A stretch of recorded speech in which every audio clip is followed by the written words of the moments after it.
Hello everyone, welcome back to OCD Recovery's YouTube channel. Today I have a really special video. Well, I said that at the beginning of every single video, but today's video is directly from Rob. He wanted me to cover this topic. I've covered it before, but it's been a long time since I've covered it. The progress I've made on certain fears, still have work to do on others. But this basically is, in my opinion, and Rob's, the 10 most common hurdles to OCD recovery. Before I go any further, you could please subscribe down below. Great videos going up on the channel all the time. Lots of different people putting videos up. It's just a great place for free content. One thing that Rob and I always talk about when we talk alone, or, we talk with other moderators, is he really wanted a platform where you could basically get free information, where you actually, don't 100% need to go out there and find someone. You can get a lot of great resources from the YouTube channel, the Instagram, the Facebook, and multiple other resources in the community. So, these are not in any particular order, but these are all ones that I see in the community constantly that are affecting people on basically a daily basis. People ask about these questions all the time. And just a premise, this might be a little bit longer of a video, but I'm going to try and keep it below 20 minutes. So, number one, constantly switching therapists and medications. People don't like to hear this, but statistically speaking and anecdotally speaking from what I've seen, more anecdotally, medication questions are by far the most reassurance question. How do we know this? Well, there's a couple ways we can look at it. Number one, the average Gen Pop person is not asking a million questions when they're put on the medication. That's not going to get you out of the reassurance loop, but it is a key factor when you're looking at the way that other people without this disorder are looking at these things. Now, you could say to yourself, well, they're just being naive. You could be right, but they're going with uncertainty. And that's more important for OCD recovery than ask a million questions about what medications you're on. You're going to get a lot of people out there that will tell you in the OCD community that you should always ask a million questions. This is very ill advice and not really what you want to be doing. Even if it doesn't work, that's the key of unconditional life acceptance. Switching therapists. Why are people constantly switching therapists? I'm going to give you a couple reasons why. Low frustration tolerance. When we have low frustration tolerance, we want to be better right now. Goes down to the perfect solution. You're jumping from therapist to therapist, medication to medication. You're looking for that one answer that's going to give you everything that you want. The reality is that's not coming. A lot of people, which I'll talk about, will try and force acceptance. And I try and tell people acceptance is not something you can force. It is something that you need to feel over time. Number two, only acquiring insight. Anytime I talk to someone in the OCD community, I talk about insight. What is insight? Insight's a couple things. Insight is basically getting an understanding of what you need to learn to move forward. And that's it. As Albert Ellis says, insight is basically almost, in a lot of ways, not going to get you anywhere. In order to become a good driver, you need to practice being a good driver. You can't think about and acquire knowledge about how to become a good pilot and never fly a plane or a simulator. These are crude examples, but they carry over severely in OCD recovery. A lot of people think they're going to read the books, come in for some sessions, talk to someone like me about somatic OCD, whatever it is, whoever they're speaking to who's made progress, and they think they're going to go on their way. This is not the reality of OCD recovery. Insight is a very small step. As I said to someone today, insight opens the door, everything else leads you out of the door. It is an important step, but it's no way going to lead you to where you want to be for most cases. Number three, not reading the books and educating yourself on basically the topic of OCD. So we're not just talking about the books on the reading list. There's other great books out there who educate you on OCD. The reason why understanding OCD, and as Paul David said in At Last a Life, the 5th book on the reading list, is understanding how anxiety works. When you understand how anxiety works, it brings part of the fear down. It won't bring the entire fear down, but it can get you to places that you might not be able to go because you're so afraid of what's going to happen. And that is a major, major part of it. If you don't have a solid understanding of OCD, you don't need to know everything. There's people out there that will tell you that you need to know everything about OCD. This is garbage advice. You do not need to know everything about OCD. You have to understand backdoor spikes, ups and downs, that the recovery journey is probably not going to be 6 months like you want it to. A lot of people may recover in 6 months, but in the chronic OCD format, it usually takes longer than what you want. Not a lifetime. Let's also talk about skim reading. We talk about this a lot, building low frustration tolerance. I don't have a bullet point up here directly talking about low frustration tolerance, but low frustration tolerance goes into basically everything I'm going to talk about. And it's a huge thing to talk about because why?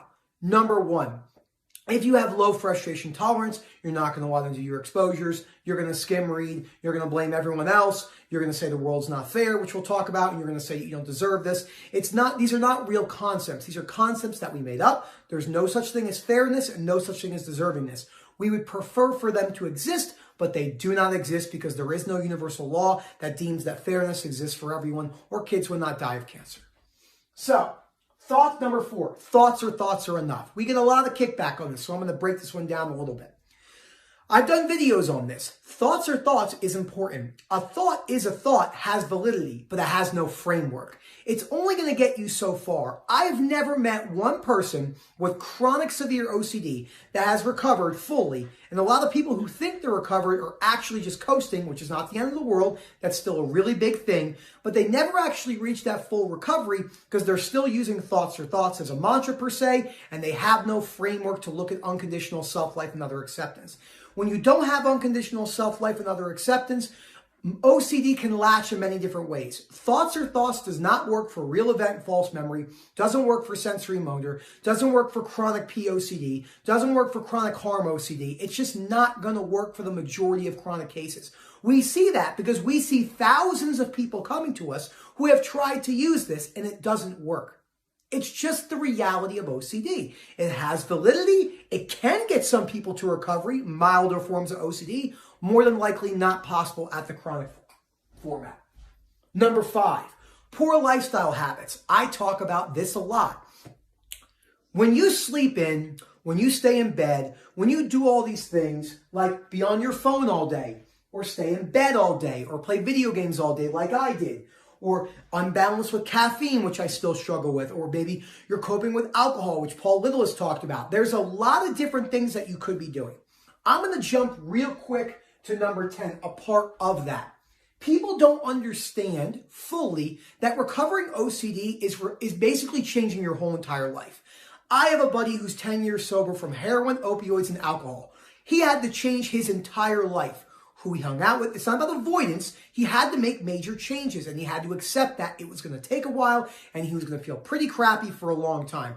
Now, addiction and OCD recovery have some overlaps and it is a crude example, but the reality is this. In order to recover from OCD or make extreme great progress, it's going to take you a while to adopt this, longer than you want, as I always say. And these poor lifestyle habits, are you going to look back on yourself one day and say, I'm so happy I stayed in bed all day? Probably not, but that's what a lot of people think is going to happen. The reality is that's not going to happen more than likely. You have to get out there. You have to get yourself uncomfortable. All the books on the reading list, Claire Weeks, Paul David, Albert Ellis, and Viktor Frankl all talk about this. If you watch Viktor Frankl's speeches from the 70s and 80s, are you throwing up on me? Daisy's below me. You'll need to put yourself in discomfort. That's the only way to go forward in a lot of cases. Number 6, this gets many people stuck. Especially ROCD, especially POCD, especially false memory OCD, real event OCD, and these particular ones. Good and bad people. No matter what you hear in life, no matter what anyone says, there is no such thing as an entirely good or bad person. As Dr. Albert Ellis says, quote unquote, with my philosophy, I could adapt this and not like the acts that Hitler did, but I saw him as a fallible human. Now, that is not an easy thing to adapt. I didn't like anything that Hitler did. I wasn't alive back then. I think the acts he did were horrendous. Do I think he's a horrendous person? Well, let's break that down. He more than likely was not an entirely horrendous person because people loved him. People praised him. So it's a lot more not so clear cut as people make it out to be. It's a little bit different than just this person's entirely bad. And what happens when we do that, we cut off a couple things. Critical analysis, unconditional other acceptance, unconditional life acceptance, and building higher frustration tolerance. Oh, and deservingness and fairness. We could sit down and self-pity all we want. Sadie has done a great video on self-pity. It really doesn't get us anywhere. I wish it did, but it does not. It takes, basically, self-pity is a dead-end road for OCD recovery. Accepting that you have OCD, accepting that you have a disorder, accepting that you're going to be chronically anxious for a little bit more than likely, severe thoughts and stuff like that, it's part of the recovery journey. I know you might not like to hear that, but it's part of the reality of unconditional life acceptance. Number 7.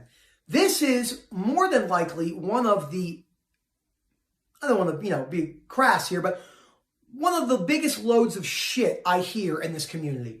You will have people out there telling you that you need other people to understand you. This is conditional acceptance and an absolute utter myth and a lie, which is covered and broken down in the myth of self-esteem and how to stubbornly refuse to make yourself miserable about anything, yes, anything. We would prefer things in life. We would prefer if people understood. You do not need anyone to understand you. When I talk to people in the community, they ask, well, what things should I say? What things should I say to my boyfriend or my wife? Hey, I have OCD, having a bad day, intrusive thoughts, repetitive images. That's all you need to say. And if they never accept you and they never understand, which they more than likely are not going to, that's completely okay. We do not need anyone to understand us. That's putting the recovery process on other people, and the recovery process is coming from you. It is not coming from other people. That is something that needs to be understood, and I'm very passionate about. If anyone is telling you that others need to understand you, they do not understand OCD. That is a fact. Nobody needs to understand you. We would be nice if they do. I see people posting, oh, this person made an OCD joke. They don't understand. It doesn't matter. You can get to that point because it doesn't have to bother you at all. Forcing acceptance, number 8.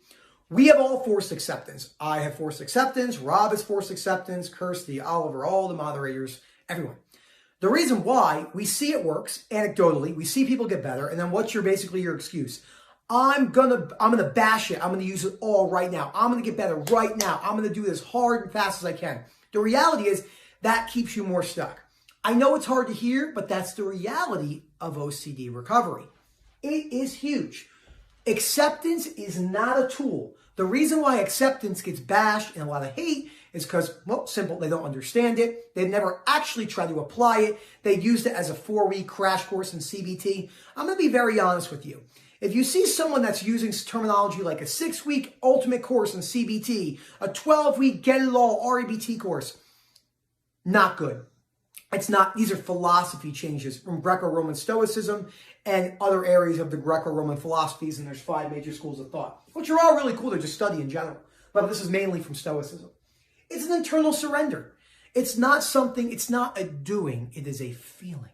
It's not a doing, it is a feeling. That is key. Waiting for the right time, number 9. What do we have, 12 minutes? Waiting for the right time. There is no such thing as the right time. I was asked this morning, how do we know when the right time is to do an exposure? You don't. How do I know when the right time to dispute is? You don't. You just have to do trial and error and see what happens. Excuse me, but the reality is this. Forcing yourself to try and do something only when you feel good is not going to get you very far. I can tell you this, when you start OCD recovery, you're not going to feel better overnight. You can see great symptom relief in a decent amount of time, but you might have lingering anxiety for a few years as your nerves desensitize. So this is really important to talk about, and I don't have this up here right. Well, I kind of do it underestimating OCD, so let's wait a couple seconds. And that's really important. OCD loves inaction. It doesn't want you to act. It basically wants you to sit in the bubble, and that's it. Underestimating OCD. Let's talk about this one a little bit more personally. I'm going to undo this because Daisy's going to start snoring down there because that's what she does.